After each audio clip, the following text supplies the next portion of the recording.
처음 뵙고 인사. 안녕하세요. 안녕하세요. 위클리벳 문희정입니다. 이학범입니다. 저희가 위클리벳에서 이 코로나19 동물 감염에 대해서 여러 차례 설명해 드렸습니다. 동물 감염 사례도 짚어드렸고 또 우리나라 개 고양이의 코로나19 항체 양성률도 소개해 드린 적이 있습니다. 저는 제일 기억에 남는 게 왜 국제기구에 동물 감염 사례 보고 안 하냐고 제가 난리 쳤잖아요. 맞습니다. 자, 그런데 최근에 아주 흥미로운 논문이 우리나라에서 나왔어요. 맞습니다. 전북대 인수공통 전염병 연구소 유광수 연구관 그리고 서울대 수의대 송대섭 교수 공동 연구팀에서 개에서 개로 코로나19 바이러스가 전파된다는 것을 실험적으로 밝혀냈어요. 그리고 이 연구 결과가 미국 CDC가 발간하는 국제 학술지 이머징 인펙셔스 디지지스에 최근 게재가 됐습니다. 근데 저희가 사실 그동안 코로나19 동물 감염 사례에 대해서 얘기를 하면서 반려견, 반려묘의 사례는 다 사람에서 동물로 전염된 거였잖아요. 네, 맞습니다. 그런데 이번에는 다른 거다. 네, 맞습니다. 기존의 반려동물에 대한 전파는 동물에서 사람으로 전파되는 게 아니라 사람에서 반려동물로 전파되는 역인수 공통 감염병이라고 이제 소개를 해드렸었는데, 이번 실험은 좀 특이적인 게 개에서 개로 같은 종 간에 전파된다는 것을 입증을 한 겁니다. 이 연구가 어떻게 진행됐는지 사실 되게 궁금해요. 네, 실험은 어떻게 했냐면은 일단 코로나19 바이러스의 경우에는 변이주인 델타, 그 다음에 오미크론 바이러스를 이용을 했습니다. 그래서 9개월령 수컷 비글 9마리가 실험에 동원이 됐는데요. 일단 2마리에게는 델타 바이러스를 접종을 하고요. 비강으로요. 2마리는 오미크론 바이러스를 접종했습니다.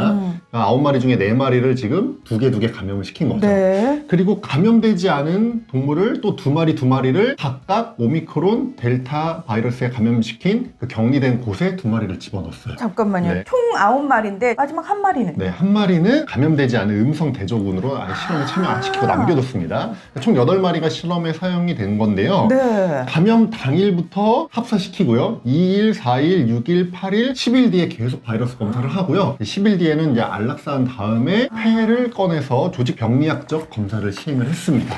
자, 그래서 결과는 어떻게 나왔나요? 재밌는 거는 이제 감염군 그리고 이제 접촉군 모두 임상 증상이 별로 없었어요. 그런데 폐를 검사했을 때 간질성 폐렴 병변 등이 이제 확인이 됐고요. 또한 특히 오미크론 감염계에서는 크레아틴 카이네이즈라고 하는 효소의 농도가 현저하게 증가된 것이 확인이 됐습니다. 이게 이제 근육이 손상될 때 나오는 효소인데요. 이제 오미크론 감염계에서 근육 손상으로 인해서 이 수치가 올라갔을 가능성이 확인이 된 거죠. 그래서 연구진도 이 부분에 대해서는 좀 추가 연구를 하면 가치가 있을 것 같다, 이렇게 밝혔습니다. 뭐 어려운 얘기도 나왔습니다만 간단히 설명하면 개에서 개로도 전염이 가능하다라는 게 밝혀진 거고, 우리나라 연구진이 최초로 밝혀가지고 미국 CDC가 발행하는 국제학술지에 게재했다는데 의미가 좀 있지 않을까. 맞습니다. 이 연구진이 또 코로나19 우한주랑 메르스 바이러스 있잖아요. 이거에 감염된 비글견을 가지고 또 실험을 해가지고요. 폐렴 증상이 있고 이 바이러스가 개의 콧물 분변을 통해서도 배출된다라는 연구도 했고요. 이거는 또 다른 국제학술지에 게재하기도 했습니다. 그냥 연구가 이렇게 됐어요의 차원이 아니고, 개나 고양이를 기르는 반려인들 입장에서는 내가 코로나 걸려가지고 우리 개한테 전염을 시키고 우리 개가 또 다른 개한테 감염을 시킬 수 있다는 것 자체가 상당히 걱정스러운데, 개들 같은 경우에는 산책을 시키잖아요. 거기서 친구들을 만나는데 사실 사람과 사람들 사이들처럼 왜 우리 마스크 끼고 서로 조심하는 것처럼 산책길에 만나는 다른 개 친구들하고의 관계도 살짝 조심해야 되지 않을까.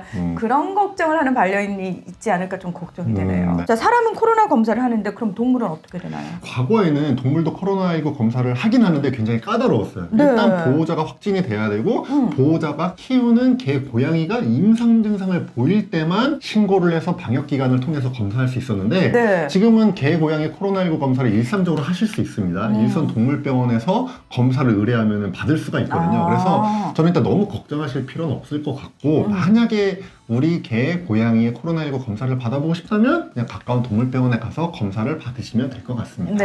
자, 오늘 위클리벳은 여기서 마무리하겠습니다. 함께 해주셔서 고맙습니다. 감사합니다.